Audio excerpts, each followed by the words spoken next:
entonces vamos a hacer el tema de uncinariasis. Las uncinarias pertenecen a un grupo de parásitos denominados geolmintos porque requieren madurar en el suelo. Solo como un recordatorio, los geolmintos se dividen en 4. Los que el huevo es la forma infectante, pero este debe madurar porque sale inmaduro en las heces, como es el caso de Ascaris y Trichurias, que ya han visto con el doctor Torrico, y los que los huevos deben eclosionar a larvas y su forma de transmisión es a partir de estas larvas de tipo filariforme, al que pertenecen uncinarias y estrongiloides, que es lo que veremos ahora. Solamente como un recordatorio, esta tabla es un extracto de un artículo sobre las enfermedades tropicales desatendidas. Como pueden observar, las trichurias son las que afectan a la mayor cantidad de personas dentro de Latinoamérica, eso significa LAC, ¿de acuerdo? Seguidas de lo que son los Ascaris, la enfermedad de Chagas, y en medio de esos dos están los hookworm. Los hookworm son las uncinarias, es el término en inglés. Fíjense que estamos hablando de 50 millones de personas infectadas por este gusano. Es un montón de personas. Nos da para 4 Bolivias enteras de personas con uncinarias. Se calcula en más de 346 millones de personas que están en riesgo solo en América Latina y es hiperendémica en las zonas rurales del continente. ¿De acuerdo? Se estima que la tasa de infección global por país es cerca de 8.9, 8.7. Sin embargo, estudios realizados más recientemente por la misma Universidad Mayor de San Simón, por posgrado, encontraron que en niños escolares de 6 años que estaban empezando a la escuela, más del 75-85% de ellos presentaban uncinarias en sus heces, además de algún otro elemento. Mucho más abajo está el tema de los estrongiloides, que afectan una cantidad mucho más pequeña. Pueden ver que ahí está schistosoma, oncocercosis, filarias, que las hemos visto en parcial, lo que implica que todas estas enfermedades son enfermedades tropicales desatendidas. Eso significa NTDs, lo que pueden ver en el título, Neglected Tropical Disease, ¿de acuerdo? Y esas enfermedades se llaman así porque la industria farmacéutica y de diagnóstico no invierte sumas importantes en investigación y tiene cierto sentido. Vas a gastarte millones en producir un medicamento que está infectando a gente pobre que no va a pagar por un medicamento costoso. Así que, bueno, no hay razón para invertir. Por eso se llaman enfermedades desatendidas. Ya entrando en temario específico, las uncinarias se refieren en realidad a un grupo de mitos con 2 agentes. Pueden ver que tiene esas como placas cortantes en su boca, es Necantor americanus, y ese que tiene como colmillos, ya como un vampiro, para poner un contexto, un vampiro, es Ancylostoma duodenale. Ancylostoma duodenale habita principalmente en el Asia y Necantor americanus principalmente en América.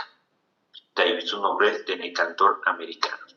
Sin embargo, no implica de que podamos encontrar a alguna persona infectada de manera diferente.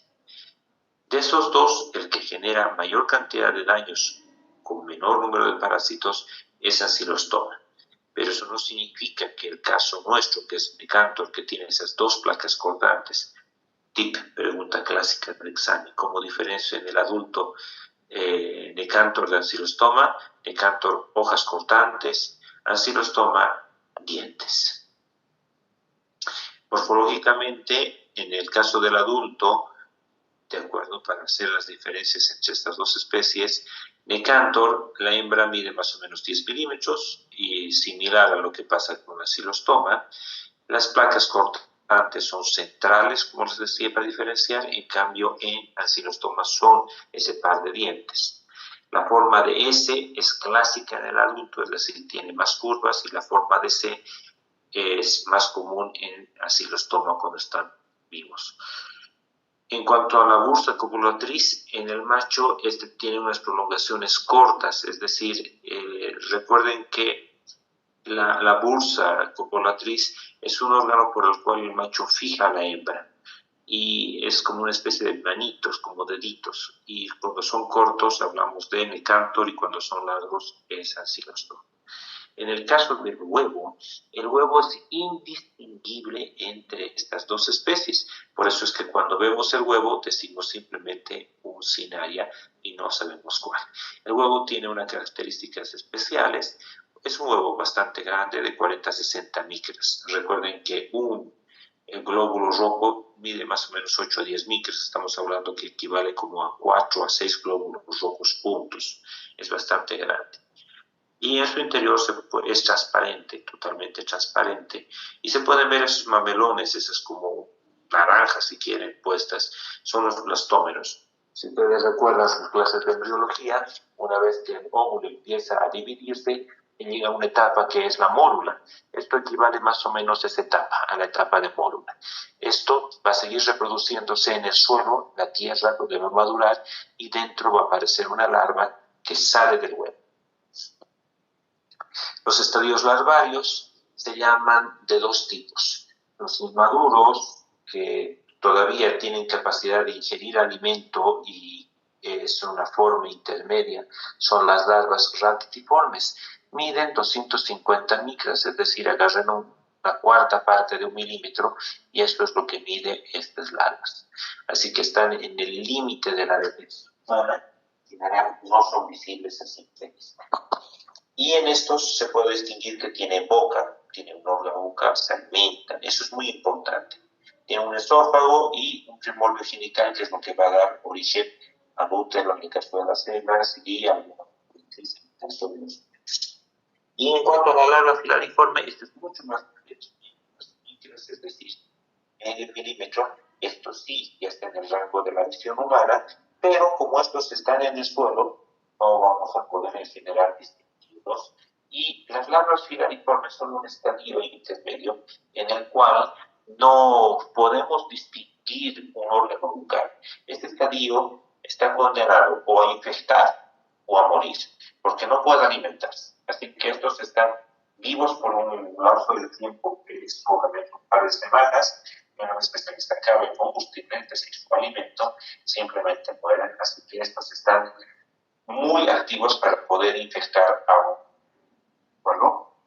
Hay especies de uncinarias que afectan a animales, nos interesan solo las que afectan a los humanos. Ahora, entre los factores que facilitan esta adherencia, recuerden que estas larvas filariformes, que es la forma infectante, la larva radiatiforme no infecta, solamente la filariforme.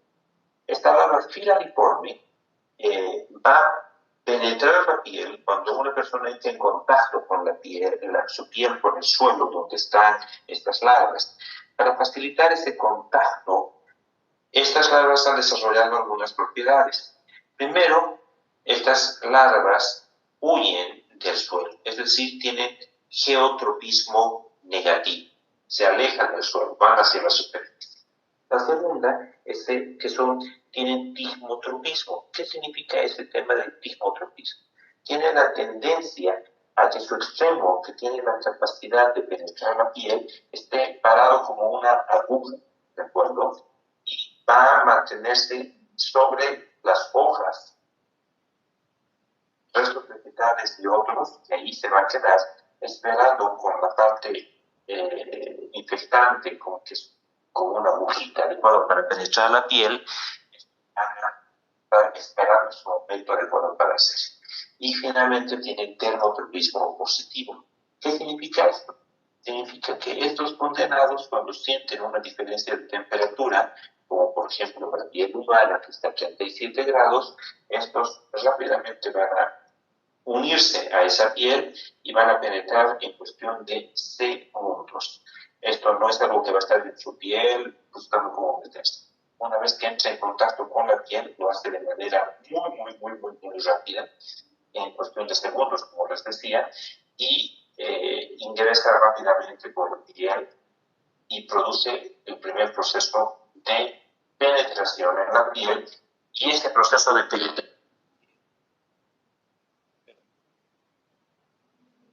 disculpen la La entrada a llamadas me corta el Zoom. Entonces, les decía de que una vez que ingresa, empieza la forma infectante. Entonces, estos no ingresan por el ciclo mano-boca ni por alimentos contaminados. Este va a ingresar básicamente por la piel. En ancilostoma se ha descrito un ciclo de infección raro que no tiene importancia epidemiológica real, que puede ser a partir de la ingesta en alimentos contaminados, en cuyo caso podría quedarse quiescente un lapso de tiempo indeterminado, ¿de acuerdo?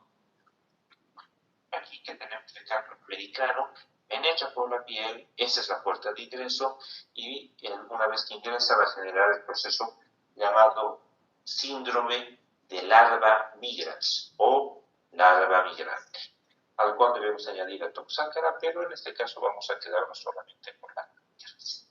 Este es el ciclo biológico del agente. Entonces podemos ver que los adultos van a estar en el intestino del humano, los huevos son eliminados en las heces, estos huevos caen en el suelo y después de 24 o 48 horas maduran a las larvas que se eclosionan y que van a tener un estadio de larva raquitiforme. Esta va a crecer y se va a convertir en larva filariforme, que es la forma infectada.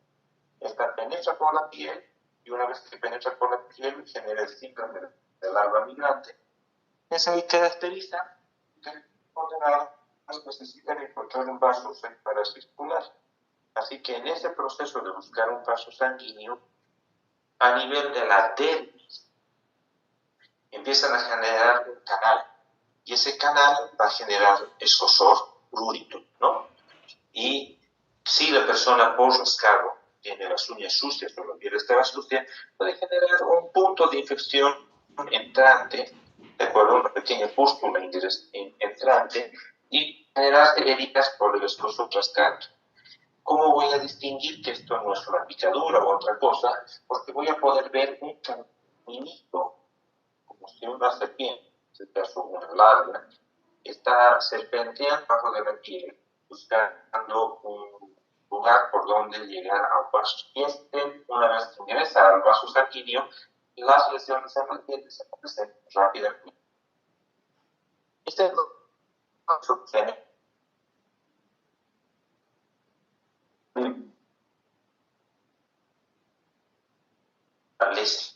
Las dobles por el romper del pie se llama síndrome de migrans o la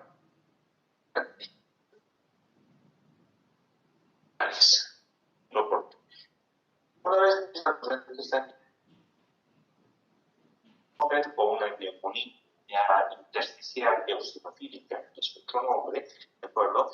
Va a estar caracterizada porque en la radiografía esto ocurre esta ruptura y el proceso inflamatorio que es temporal y migrante un par de días después va a desaparecer de los pulmones y pues, si hay ciclos de infección continua van a aparecer otros en otros sitios. Lo característico es que en este cuadro neumónico, que suele tener algo de tos esporádica y que suele pasar y muchas veces vuelve a aparecer, es que en el hemograma se encuentra una gran cantidad de eosinófilos.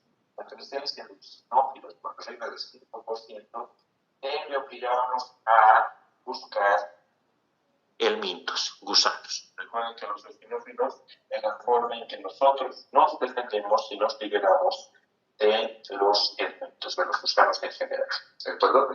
Por lo tanto, en este síndrome de López, que es parte del síndrome del larva migrante, sí, está migrando primero por la piel, luego pasa por los pulmones y genera esta neumonía intersticial eosinofílica.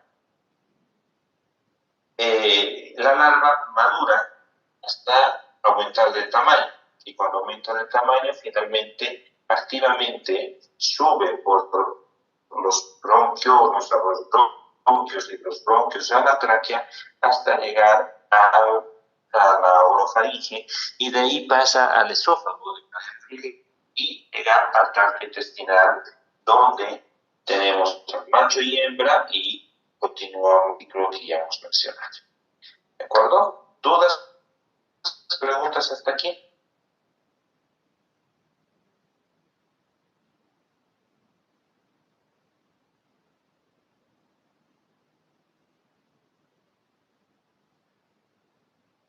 de cerrar. Como ya hemos dicho, en la parte inicial, cuando penetra la piel, va a formar el síndrome de larva migras por la migrante.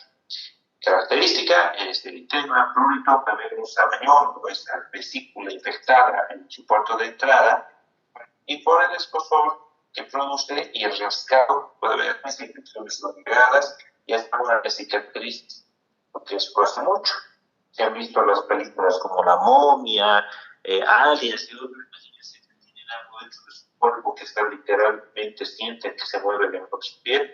Esas son funcionarias, ascaris, astrogiloides. Son los tres que pueden generar ese proceso. Ascaris no.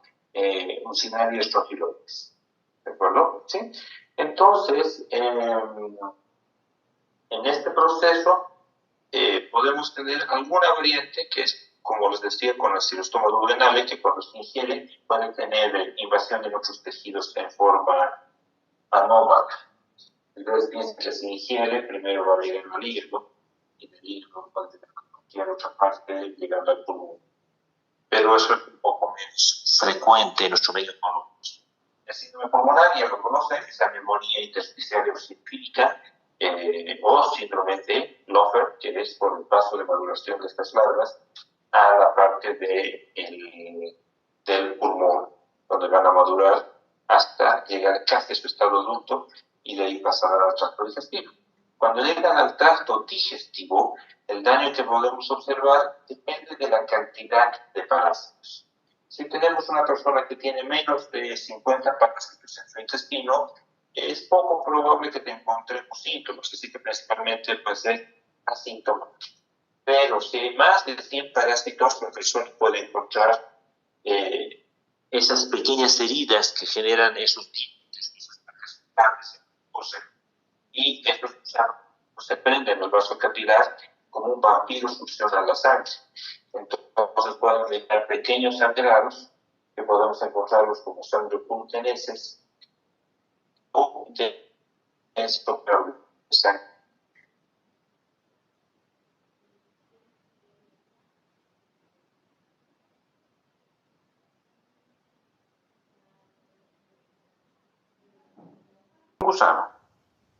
Un gusano en un día va a consumir 0.04 ml. Eso es extremadamente poco. ¿Cuánto consumiría en 10 días? Recorremos una coma, 0.4 ml, eso es también muy poquito. ¿Y qué pasaría en 100 días?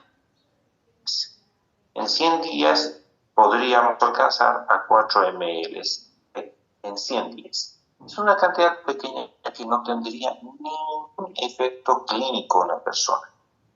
Pero, ¿qué pasa un gusano? Tuviésemos 100 gusanos. Si son 100 gusanos, partimos de aquí. Es decir, que en un día se comen 4 ml. En 10 días son 40 ml. Pero en 100 días, que es un poquito más de 3 meses, estamos hablando que se comen 400 ml de sangre. Y esto equivale básicamente a una unidad de sangre para transfundir, que son un poco más, 460 ml, ¿de acuerdo? Entonces significa que en 3 meses, una persona que tenga 100 gusanos, solo 100 gusanitos, está donando una unidad de sangre. Y bueno, si ustedes son donadores de sangre, si no, aunque no sea, saben que puedo donar una unidad de sangre cada 3 meses. Pero eso es para un adulto que tiene entre 4.5 a 5.5 litros de sangre. Y por lo tanto, 400 ml es un poquito menos del 10% de su volumen sanguíneo. Cuando el volumen sanguíneo es mayor al 30%, entramos en shock. Eso es grave. Pero ¿qué pasa con un niño? Si yo tengo un niño, pensemos un niño de 5 o 6 años, que pesa más o menos unos 18 kilos. Este niño tiene más o menos 1.2 litros de sangre. Y si este niño tiene parásitos, está perdiendo 400 ml de sangre cada 3 meses. Y eso significa que está perdiendo el 30% de su volumen sanguíneo cada 3 meses. Así que les invito a que donen 3 unidades de sangre cada 3 meses, a ver cómo queda. De hecho, después de la primera van a llegar directamente al hospital porque van a estar hipotensos, van a estar en shock. Después de la segunda, lo más probable es de que terminen muertos. Entonces, la gravedad de esta enfermedad es esto que acabo de mostrarles, ¿de acuerdo? Entonces, si tenemos en mente esto,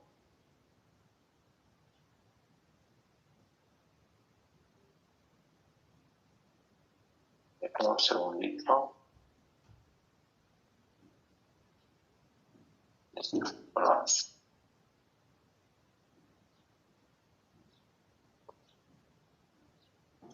Si tenemos en mente esto, puedo entender ahora con mucha mayor facilidad por qué estos niños van a tener anemia, cambios en el tamaño de sus glóbulos rojos, esa es la anisocitosis. Van a tener eosinofilia en defensa. ¿Por qué baja cantidad de proteínas? Porque la sangre no solo tiene glóbulos rojos y hierro, tiene principalmente proteínas. Y lo que se está llevando el gusano es sangre, incluyendo las proteínas. Y si ustedes piensan y recuerdan sus clases de fisiología, las proteínas son centrales para reabsorber el líquido por presión por los osmosis.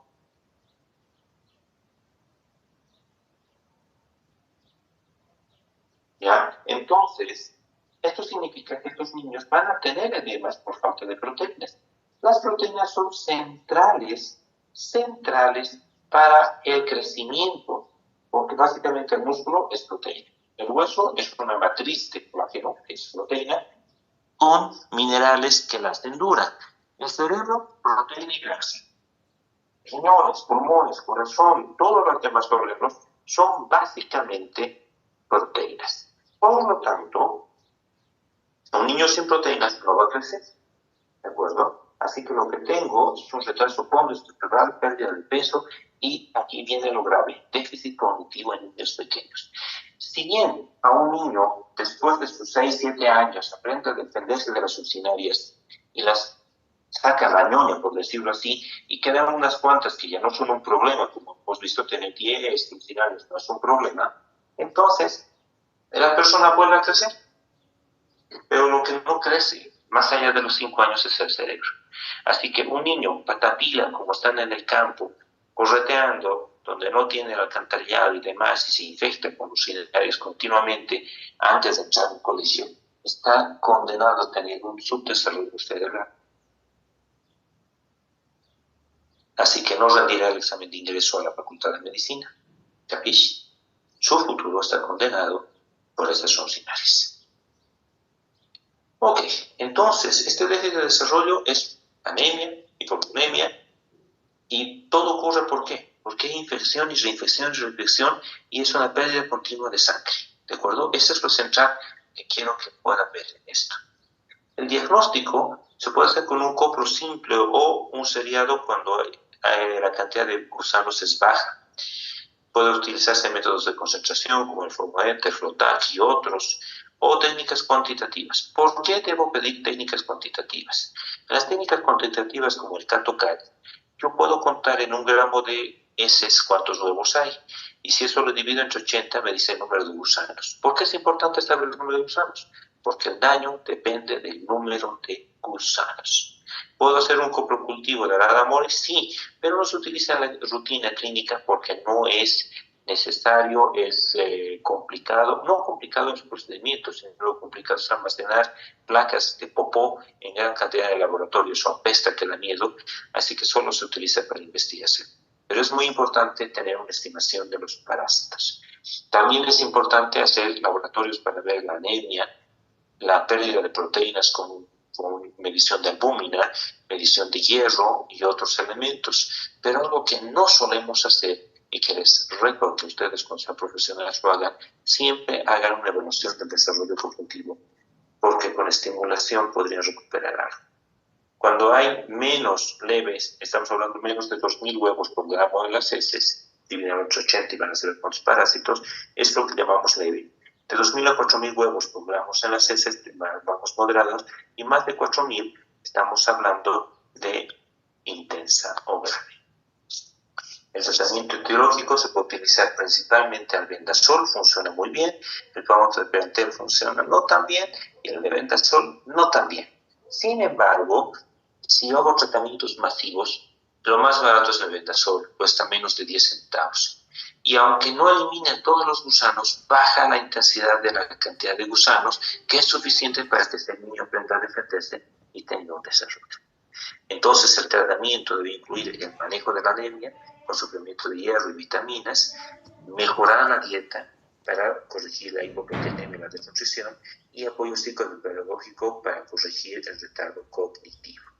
La prevención, obviamente, es la educación sanitaria, mejorar la atención médica, el acceso a la atención de salud, el saneamiento ambiental, pero en las condiciones reales de nuestro medio, donde es imposible poner un alcantarillado en una comunidad del trópico que está a 15 kilómetros de la red más cercana y nadie va a extender 15 kilómetros de alcantarillado por 6 chocitas, entonces lo mejor y lo más barato y lo más simple es tratamiento masivo a niños que va desde el año de vida hasta que entren a la escuela, todo lo que es primaria, desparasitación cada 6 meses. Sale súper barato, van a gastar centavos para poder.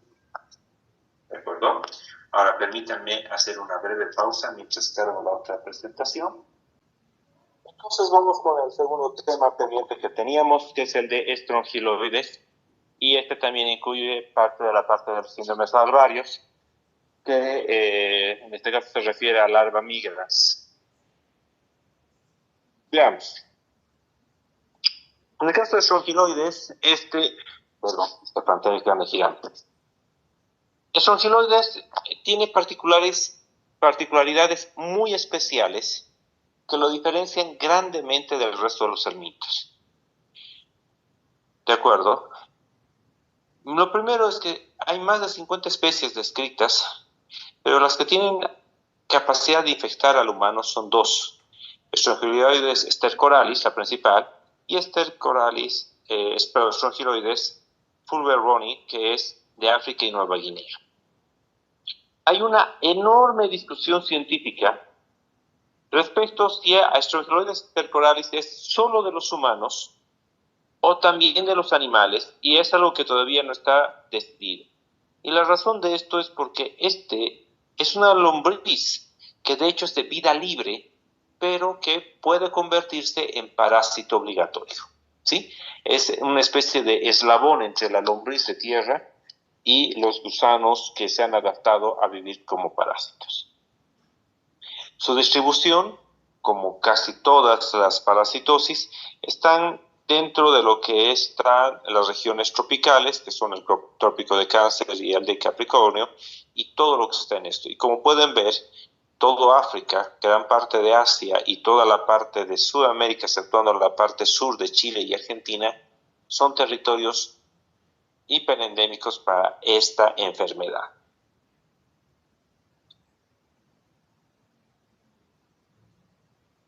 En esta tabla, que nos permite entender un poco su proceso de distribución y el impacto global de la estrongiloidiasis, vemos las diferentes áreas que se encuentran en mayor o menor riesgo. Y podemos ver que dentro de América Latina, todo lo que es la región del Amazonas y las regiones tropicales son las zonas que son hiperendémicas para esta enfermedad. El agente causal es este condenado, y en este caso no vamos a hablar tanto de huevos, y no es que no los tenga, sino que los huevos eclosionan de manera inmediata, así que en un copro no vamos a distinguir huevos, vamos a encontrar solamente las larvas. Así que si en las heces es una larva, eso tiene que ser estrongiloides. Así que lo que vamos a encontrar es la larva rhabditiforme, que rompe el huevo en el mismo canal de la hembra, o ni bien sale y casi inmediatamente sale, ¿de acuerdo? Y como todas las larvas, esta tiene lo que es un esófago. Si ampliamos la imagen, esta parte que estoy ampliando acá es la parte de la boca. Y pueden ver esa luz blanca que está en la punta. Ese es el órgano bucal, ¿de acuerdo? y eso permite que este condenado pueda alimentarse. Así que las larvas rhabditiformes tienen tracto digestivo y comen. Diferente a esta otra que es mucho más larga, y si ustedes ampliamos este extremo, el puntiagudo es la cola, vámonos al otro extremo, en este extremo pueden fijarse de que la punta hay un espacio vacío, no tiene boca. Así que la larva filariforme no se alimenta, igual que en Uncinarias. Y estas ya son los estadios adultos, y en los estadios adultos, que son mucho más grandes, otra vez podemos observar que reaparece el órgano bucal. Tanto en esta como en esta imagen se puede ver el órgano bucal. Estos sonados tienen características específicas, que son orden genital, igual que larva filariforme, no tiene boca, tiene el adulto tiene otra vez boca, esófago, útero en la hembra y la espícula copulatriz en el macho. No es epícula, es espícula, error de Taipei. El ciclo. Este es el horror en estrongiloides. El ciclo no es uno, sino tiene varios ciclos de vida.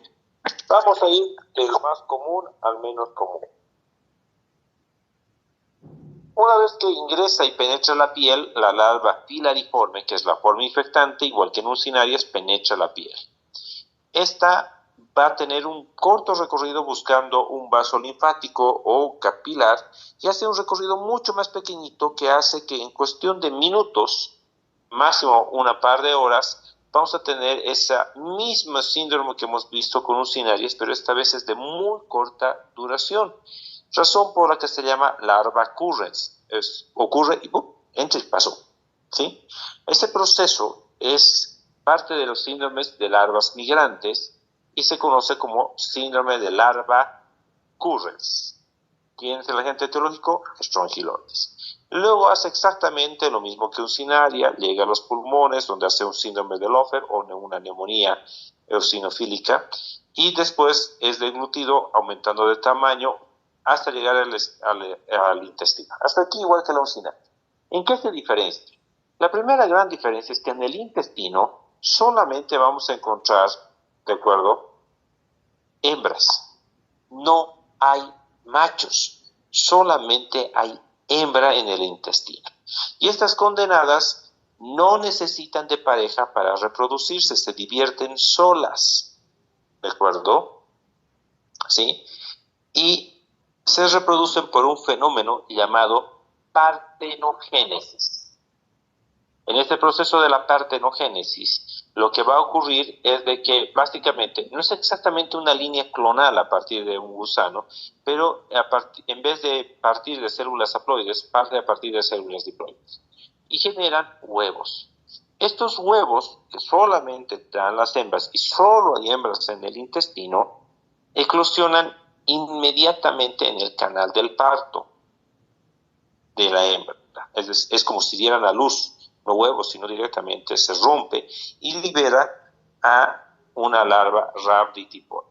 Y aquí es donde ocurre la diferencia de los ciclos. Un ciclo, llamado ciclo directo, hace que esta larva rhabditiforme, cuando llega al suelo, ¿de acuerdo?, madura a larva filariforme. Directamente llega al suelo y se convierte en larva filariforme, esperando en las siguientes semanas poder infectar a un humano o a algún otro animal, según el autor, y repetir el ciclo. En otros casos puede ocurrir el ciclo indirecto. ¿Y qué ocurre en el ciclo indirecto? Esta larva rhabditiforme que llega al suelo no se convierte en filariforme. Recuerden que las filariformes no tienen esófago, tienen esófago corto, no tienen boca, por lo tanto vivirán solo un corto tiempo y no llegarán a madurar si es que no llegan a huésped. Pero estas larvas rhabditiformes pueden aumentar de tamaño y vivir como lombrices de tierra. Y se diferencian en el suelo, en la tierra, en macho y hembra. Es decir, que solo en el intestino humano hay solo hembras, pero en el suelo hay machos y también hay hembras. Este macho y hembra en el suelo, húmedo y con suficiente alimento, se conocen, salen a cenar y tienen un montón de hijitos. Y estos huevos que va a eliminar van en el suelo, se convierten en larvas radiotiformes que pueden volver a seguir el ciclo de vida libre, razón por la cual pueden actuar como un gusano de vida libre. Pero algunas de estas larvas radiotiformes pueden convertirse en filariformes para infectar a otro humano, haciendo un ciclo más largo que pasa por un ciclo de vida, uno o más ciclos de vida silvestre, no parasitaria, sino de vida libre, y eso se llama como ciclo indirecto. Pero hay una tercera vía, esta que están viendo aquí en azul donde dice autoinfección. ¿Qué pasa si la persona no está gravemente enferma y este parásito suele ser asintomático y la persona es suficientemente estreñida? De tal forma que su popó no se elimina en forma diaria, sino al día siguiente o incluso 2 o 3 días después, que es lo que pasa normalmente con cualquier persona. Ustedes comen hoy y el popó saldrá de eso mañana y pasado mañana, ¿sí? En 24 o 48 horas, esta larva radiotiforme puede convertirse en larva filariforme en las heces y en la ampolla en la ampolla rectal, donde se acumulan las heces antes de salir. Estas condenadas pueden salirse del popó y cuando está saliendo el popó pasan a la región perianal y en esa región perianal pueden ingresar directamente por la piel y no necesitan estrictamente caer al suelo. Eso hace que una persona pudo haberse infectado cuando era un niño y se fue al chapare a las pozas y pisó un par de estrongiloides, ¿de acuerdo? Y a sus 70 años recién tener síntomas porque nunca desaparecieron los estrongiloides. No es que los estrongiloides viven 70 años, es que por el ciclo de autoinfección ha ido continuamente infectándose, manteniendo una infección a muy poca cantidad de gusanos que no dan síntomas, es totalmente asintomático y que en un copro puede salir totalmente normal porque el número de parásitos es extremadamente pequeño, ¿de acuerdo? Pero generando una bomba de tiempo en el cual cualquier momento esta enfermedad puede pasar estadios más graves. En resumen, 3 ciclos. Ciclo directo, llega al suelo, se convierte en filariforme, infecta. Ciclo indirecto, llega al suelo, madura a macho y hembra, son de vida libre y alguna vez una de esas larvas radiotiformes, que son sus hijitos, se convierte en filariforme. Y ciclo de autoinfección, en el cual en las heces el gusano radiotiforme madura a filariforme y penetra la piel del mismo huésped. Ahora, entonces, ¿esas diferencias cuáles son? No hay huevos, encuentro larvas. Segundo, puedo tener un ciclo de vida libre. Y tercero, solamente estas hembras pueden vivir haciendo ciclo de autoinfección junto con su huésped de por vida.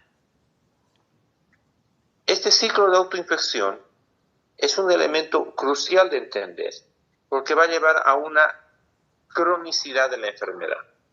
Y esta cronicidad de la enfermedad no pasa nada, técnicamente está ahí como un gusano, unos cuantos gusanitos que no hacen nada en el intestino. Pero puede ocurrir que si la persona baja sus defensas, se inmunodeprime, el número de parásitos aumenta.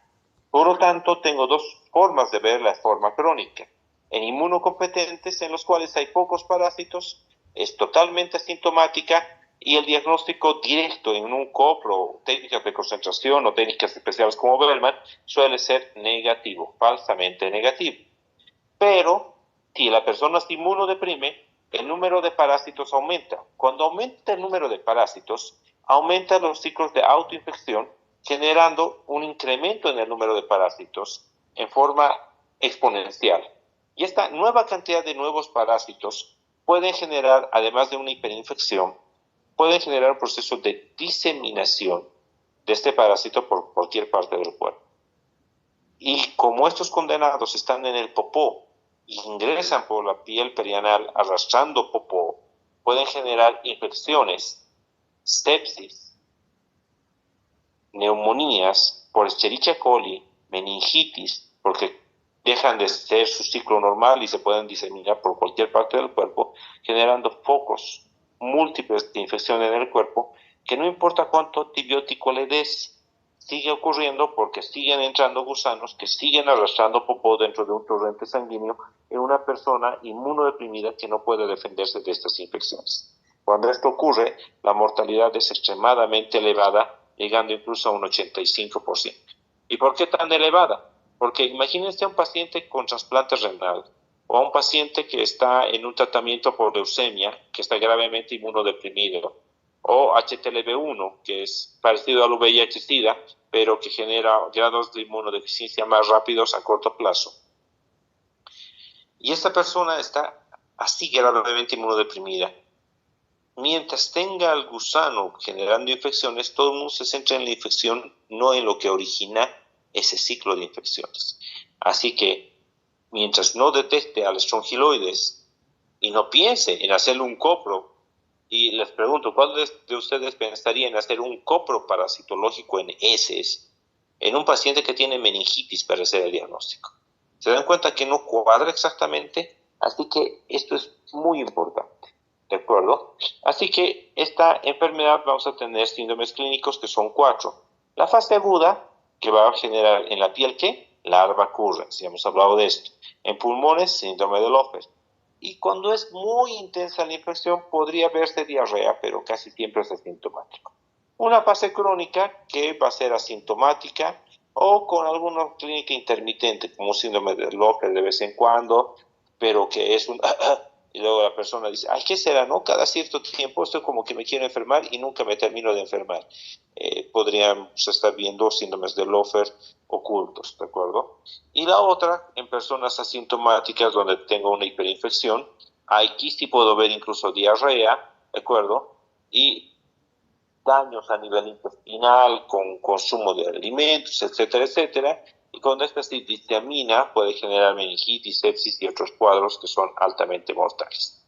Por lo tanto, siguiendo las palabras de una amiga que ha investigado mucho sobre estrongiloides, la doctora Dora Bonfrat de Italia, ella decía, esta es un reloj, una bomba de reloj, una bomba de tiempo. Porque puedes vivir con tu estrongiloide feliz, pero el momento en que te inmunodeprimas, estás condenándote a tu muerte. Pregunta importante, ¿cuáles son las que llevan a mayor riesgo de estas hiperinfecciones y diseminaciones? Todo lo que genera inmunosupresión. Pero el que más se ha encontrado en la literatura descrito es virus linfotrópico humano, el HTLV1.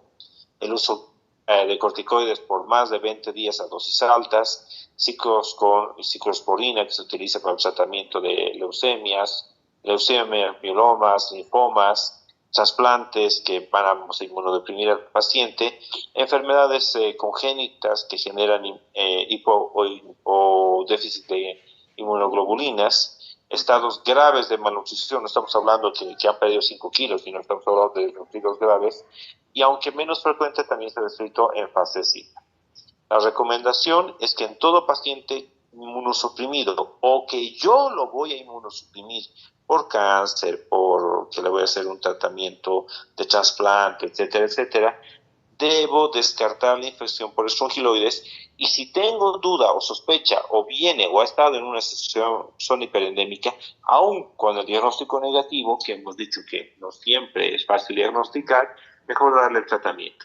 Imagínense operar exitosamente un corazón, ¿de acuerdo? Una cirugía de $40,000 y que tu paciente se muera 2 semanas después por un gusano que pudiste prevenir con 4 bolivianos.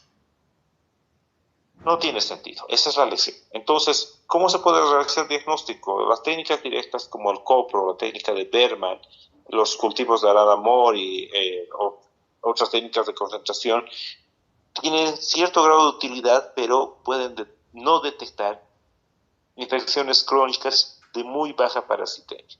Así que se recomiendan los métodos indirectos como es la ELISA, detección de antígenos en copro, o incluso detección de anticuerpos en sangre. Obviamente, estas técnicas dan falsos positivos, pero el tratamiento es ivermectina, que cuesta barato, no es tóxico. Durante la pandemia, mitad del mundo se ha tomado ivermectina y no les pasó nada, así que Entre dar y no dar, perdón, están pasando muchos camiones por la calle. Entre dar y no dar, en este caso, mejor dar, porque la prevención es mucho más importante. Se han utilizado técnicas de biología molecular, aquí sí, como el PCR, Real-Time PCR, la técnica de PCR en fase sólida, que es el CELAM, con buenos resultados, pero la pregunta es, ¿voy a hacer todo un proceso diagnóstico por PCR que va a costar 400 bolivianos? O mejor le doy a todos mis pacientes antes de inmunodeprimirlos ivermectina de 4 o 6 pesos. ¿Sí? Esa es un poco la discusión que hay en algunos puntos. Así que el diagnóstico, recuerden, parasitológicamente es ese, no para embrión, sino parásito. Tienen baja sensibilidad, la serología no es muy específica, dan falsos positivos y la biología molecular es muy costosa. ¿De acuerdo? Algunos artículos, algunas de las técnicas que han mostrado que la serología es bastante útil actualmente. Por lo tanto, lo actualmente más recomendado es hacer una ELISA de captura de antígenos o una técnica en heces por técnica de Berman. La técnica de Berman es muy sencilla. Básicamente, imagínense, podemos hacerlo de hecho ahorita.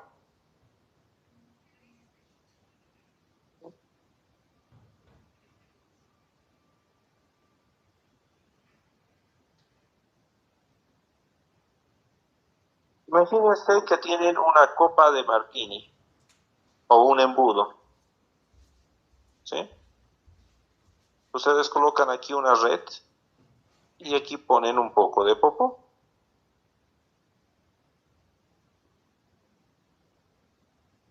Una cuchara de popó. Si aquí hay gusanos, ¿de acuerdo? ¿Qué es lo que tengo que hacer?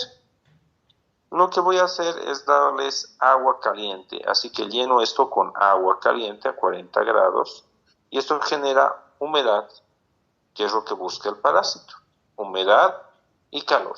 Así que estos, buscando esto, caen en la copa y como esto es liso, ruedan y se concentran aquí.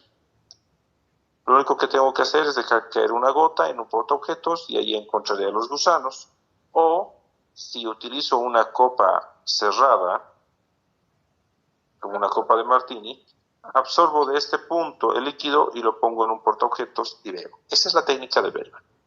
¿Sí? En la técnica de cultivo de arara lo que tengo es que si yo tengo aquí una caja Petri y le coloco en esto un poco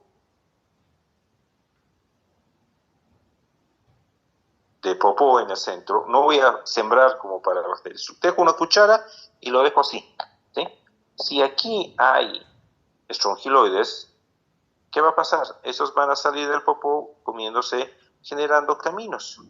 Y como ya existen las larvas en el popó, al día siguiente van a arrastrar Escherichia coli y lo que voy a ver son colonias de Escherichia generando caminos serpenteantes. Lo único que pudo haber sembrado así en las primeras 24 horas es estrongiloides. Si no hay nada a las 24 horas y aparecen a las 72 horas, 48, 72 horas recién, eso significa que no es estrongiloides, sino es uncinaria, porque la uncinaria demora 48 horas en liberar sus larvas y más 24 horas para que haya crecimiento bacteriano, veo tardíamente. ¿Sí? Es la técnica de cultivo. Muy bien. Entonces, volviendo acá, ¿sí?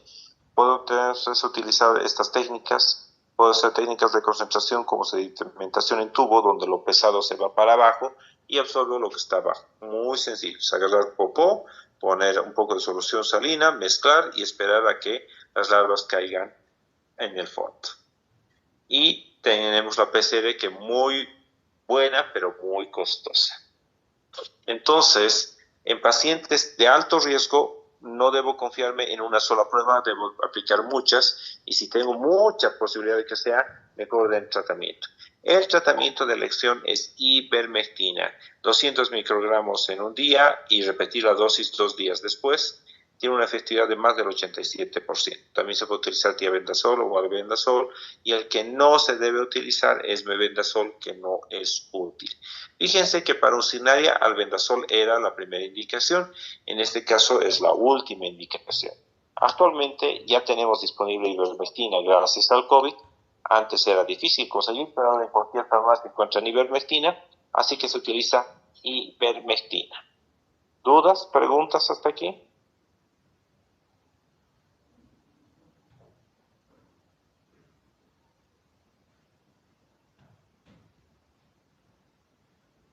Ok, no hay. Vamos entonces a ver el último tema, que es fasciola. Voy a hacer aquí una presentación de una colega y vamos a hablar un poco más de tips. Todo lo que es común a fasciola tienen el libro para poder realizar. Entonces, vamos. Entonces, en cuanto a fasciola, algunos elementos que son importantes. Es parte de las enfermedades desatendidas, las neglected diseases en inglés. Me caigo con que esto no está pasando. Está presente en todo el mundo, en todos los continentes, exceptuando el Ártico y la Antártida. Ya puedes condenar la cosa.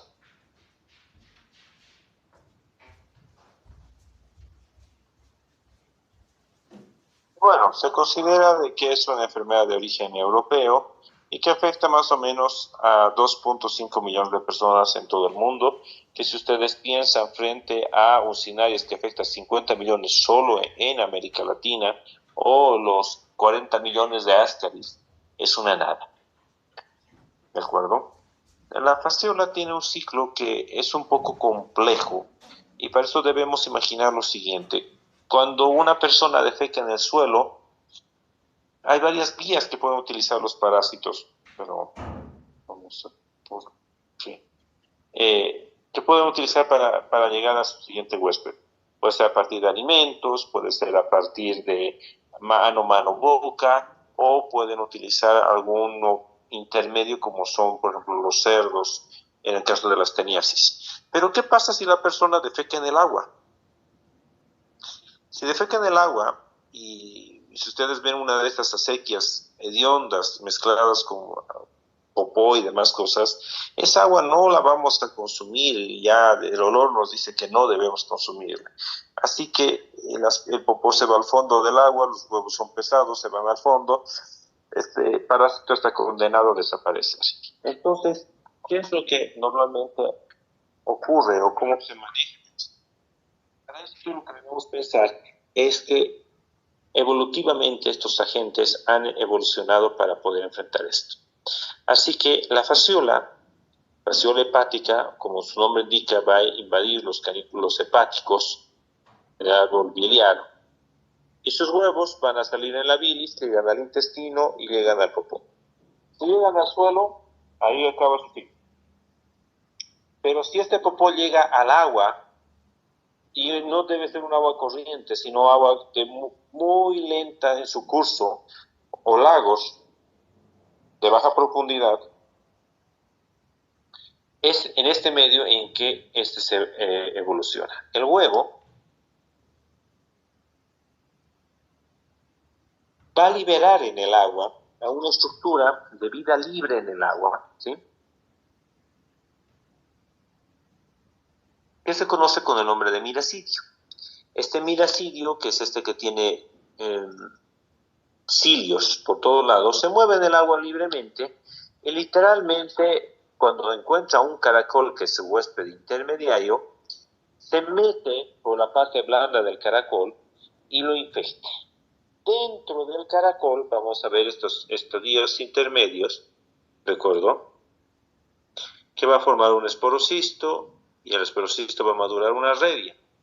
Esta redia tiene un elemento muy interesante. Su nombre, de hecho, de redia viene de la radiación. Este caracol entonces transporta al parásito del agua. ¿Y a dónde quiere transportarse? A la tierra. Y los caracoles están en el agua, pero salen también a la tierra. Así que utilizan al caracol como transporte. Y cuando deben bajarse de este transporte, utilizan un sistema que les permite saber cuándo están dentro del agua y cuándo están fuera del agua. Si ustedes alguna vez han ido a una piscina al aire libre, seguramente se han quemado los hombros, pero no debajo de las axilas. Lo que estaba bajo el agua no está quemado, sus hombros sí. Es por la radiación solar. Entonces, cuando el caracol recibe gran radiación solar está fuera del agua. Entonces las revias maduran las cercarias y estas cercarias salen activamente del caracol y se pegan en donde estuvo el caracol. Y los caracoles comen vegetales como la verdolaga y otros berros y hierbas que están alrededor de los lagos. Así que cuando están comiendo y les llega el sol, las revias se convierten en cercarias y salen, infectan estas hojas y dentro de estas hojas se enquistan generando una metacercaria. Cuando los humanos nos comemos estas verduras que tienen estas metacercarias pegadas en sus hojas, que se ven con manchitas negras duras, ¿de acuerdo? Es cuando nos infectamos y esta metacercaria en el intestino va a liberarse y va a dar origen a una fasciola adulta. Ese es el ciclo, ¿de acuerdo? Por lo tanto, esta enfermedad va a ser frecuente en los lugares donde hay altitud, donde la radiación solar es intensa, el altiplano en el caso de América Latina, y hay lagos. Y en el altiplano las fuentes de agua que son limitadas son siempre lagos que están en la altura de las montañas. Y como no hay muchas fuentes de agua ni de verduras en el altiplano, claro, las personas van a recolectar estas verduras y en ese proceso también defecan en los lagos, contaminando y generando el ciclo completo. Así que el lago Titicaca, el Popó, cuando existía el Popó, y los lagos de las zonas altas son los lugares donde ocurre la transmisión de fasciola hepática y están en nuestro medio confinados principalmente a La Paz y Oruro. Entonces, respecto al agente etiológico, por lo tanto, tiene una fuerte relación con el clima. Dependen de la intensidad de oxígeno y recuerden que cuando hay menor densidad de oxígeno, de aire en el oxígeno, de oxígeno en el aire, esos tienen mejor adaptación a estos contextos. Así que más que tropicales, están en regiones subtropicales o incluso el altiplano. Pueden tener temperaturas variantes que soportan con facilidad, pero debe haber humedad. ¿Y esa humedad quién la proporciona? Los lagos, ¿sí? Son muy resistentes y requieren para su actividad la evotranspiración, la evaporación que ocurre a nivel de los lagos. Eso mantiene esa humedad. Y la altitud, las grandes alturas, esa combinación de baja tensión de oxígeno y radiación permite su maduración. Esta es una hoja de verdolaga. Los que no la conocen, el ají y la ensalada de verdolaga es riquísima, sobre todo el ají es muy agradable. Los que vengan de La Paz, Oruro, Potosí, saben de lo que estoy hablando. Y es de las pocas verduras que puedes consumir, así que es parte de este ciclo importante, ¿sí? Esta es una imagen de una fasciola, es un gusano plano, ¿de acuerdo? Pero no es un céspado, porque este sí tiene cabeza, tiene esófago, tiene estructuras internas. Lo partes y se muere, a diferencia de una tenia donde cada proglótide es independiente. Mide más o menos 1,5 centímetros hasta 2 centímetros. Tenemos fasciola gigántica y ella puede medir más de 3 centímetros. Es básicamente aplanada. Denme un segundito.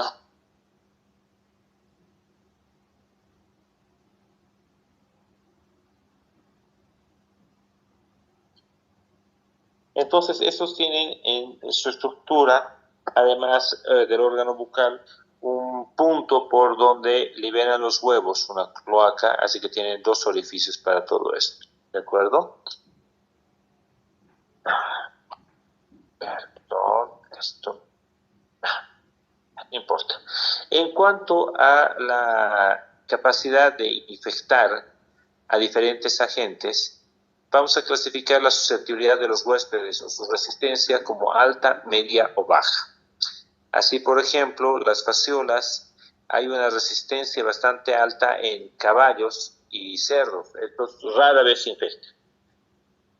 Los que más se infectan con mayor frecuencia son ganado ovino, ovejas que abundan en las zonas altas altiplánicas, caprinos, cabras que también son de zonas altas, las ratas y los hámsters. Y de susceptibilidad intermedia o media o resistencia media está el humano, el ganado, conejos, liebres, ciervos y otros que permiten un ciclo. Por lo tanto, el humano tiene cierta capacidad de resistencia y no es tan frecuente esta infección en el humano. Es una antropozoonosis. Hablamos de una infestación hiperendémica cuando está alrededor del 10% o más del 10%. Mesoendémica, es decir, territorios donde hay una circulación importante entre el 1 y el 10%, y menos del 1% es hipoendémica. En lugares muy específicos alrededor del lago Titicaca somos regiones mesoendémicas y el resto del país es hipoendémica. Así que es una infección rara. El huésped intermediario son varios tipos de caracoles, pero principalmente involucrado en la mayor parte de los estudios son caracoles del género Limea, que son esos caracoles que son pequeñitos y que tienen su concha como una forma de espiral. El que tienen con la letra A, que es el que ustedes van a encontrar en los acuarios, por ejemplo, y que a veces crece naturalmente si ustedes ponen un estanque en Cochabamba, no se consideran de alta capacidad como huéspedes intermediarios. Sí se ha descrito en algunos territorios, pero en general no. Tienen que ser aquellos que tienen una forma de espiral. ¿De acuerdo? Este es el contexto en el que ocurre la fasciolosis, estos lagos estancados bajo curso de agua. ¿Sí? Agua sucia. Los territorios que son hiperendémicos están, como pueden ver, alrededor del lago Titicaca y va disminuyendo su incidencia a ver que uno se aleja de estos lagos. Tenemos aquí los diferentes tipos de caracoles que se han infectado, que no es importante.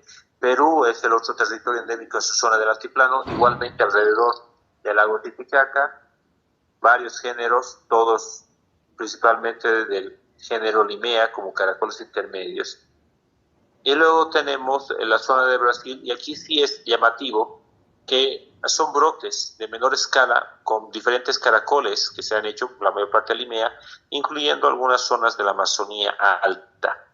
Y eso parece ser territorios donde la transmisión es hipoendémica, son raras y excepcionales y se han descrito más como brotes epidémicos. Las estrellitas marcan dónde se han encontrado los diferentes caracoles infectados y transmitidos.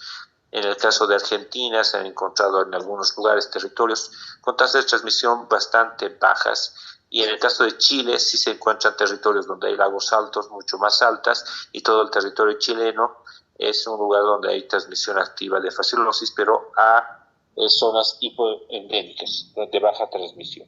El diagnóstico en la fase aguda, porque esta enfermedad tiene una fase aguda y una fase crónica. En la fase aguda invasiva puede haber dolor inespecífico abdominal, casi siempre en la región del epigastrio, como una gastritis más o menos, ¿de acuerdo? Y esto poco a poco se va yendo hacia el lado derecho y incluyendo radiación.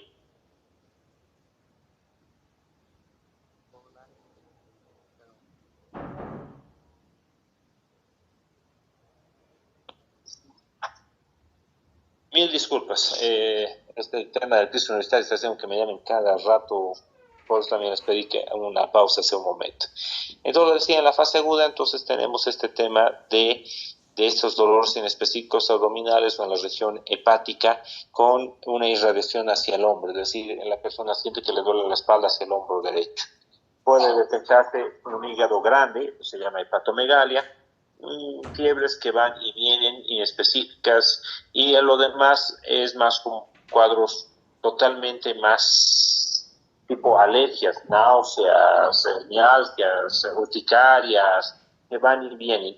Ninguno de los síntomas es específico, por lo tanto, rara vez se puede diagnosticar esto de manera correcta. En la fase crónica, tenemos básicamente algo que simula a los cálculos biliares, un síndrome de obstrucción de la vía biliar. Entonces, si alguien conoce que ha tenido cálculos biliares, ¿qué significa? Comen palta, comen maní, comen yema de huevo, comen fritos, comen cosas grasas que requieren que la vesícula libere bilis, y se produce la obstrucción de esta vía y se genera el dolor en el lado derecho irradiado hacia el hombro derecho. Esos son los signos de obstrucción biliar, y en este caso son como si me quiere dar, no me quiere dar. Tengo, no tengo, porque no generan, rara vez generan obstrucción total, siempre son obstrucciones parciales que permiten salida de líquido, pero dan la impresión de que la persona tiene como primer diagnóstico litos, piedras a nivel de la vesícula biliar. Se hace la ecografía y se encuentran sorprendentemente más que cálculos, unas imágenes dentro del colédoco como tejidas, y si se hace una endoscopía retrógrada se puede ver al gusano y se lo puede extraer. Puede haber eosinofilia, como en todas las helmintiasis, y cuando hay una erupción crónica, el hígado aumenta de tamaño y se inflama. El diagnóstico en la fase aguda se puede utilizar técnicas serológicas. La eosinofilia es un marcador de que hay un gusano. ¿Cuál es el gusano? Hay que buscar. Obviamente todas, ¿de acuerdo? Tenemos entonces las pruebas de función hepática, que vamos a encontrarlas alteradas, similando o asemejando a una litiasis aguda.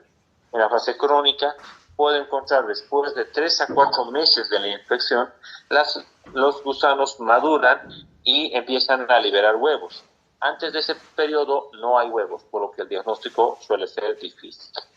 Se pueden detectar por coproantígenos en las heces de parte de los huevos o del mismo gusano. Las pruebas de función hepática van a salir alteradas y la imagen puede permitirnos encontrar al agente causal. Esta es una imagen de una endoscopía retrógrada que se mete por el tema del conducto, ¿de acuerdo? Y pueden ver ustedes en esta parte, estas imágenes como estos bultos que estoy acá apuntando, esas son las fasciolas, ¿de acuerdo? Así que es posible encontrarlas o detectarlas de esa manera. Esta es la imagen como tal, pueden ver ustedes y antes. Pueden ver aquí, ahí está el gusano, aquí ha sido extraído y aquí también podemos encontrar a los gusanos, ¿de acuerdo?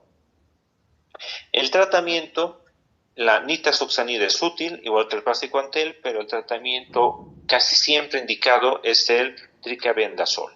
Es de hecho un medicamento específico para este tipo de fasciolas, para este tipo de tremátodos, que no se suele dar en otras helmintiasis. Así que si yo pienso en fasciola, tricabendazol.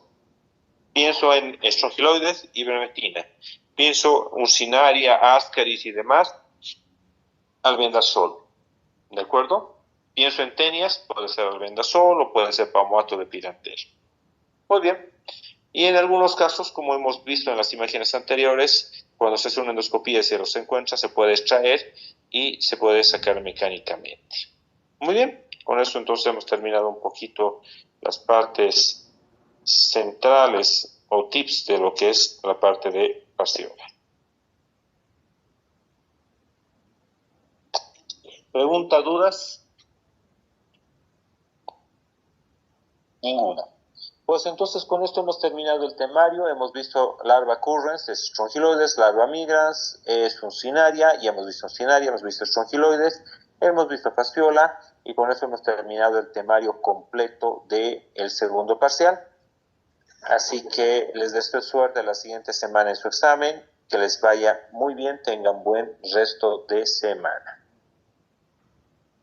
Gracias por su atención.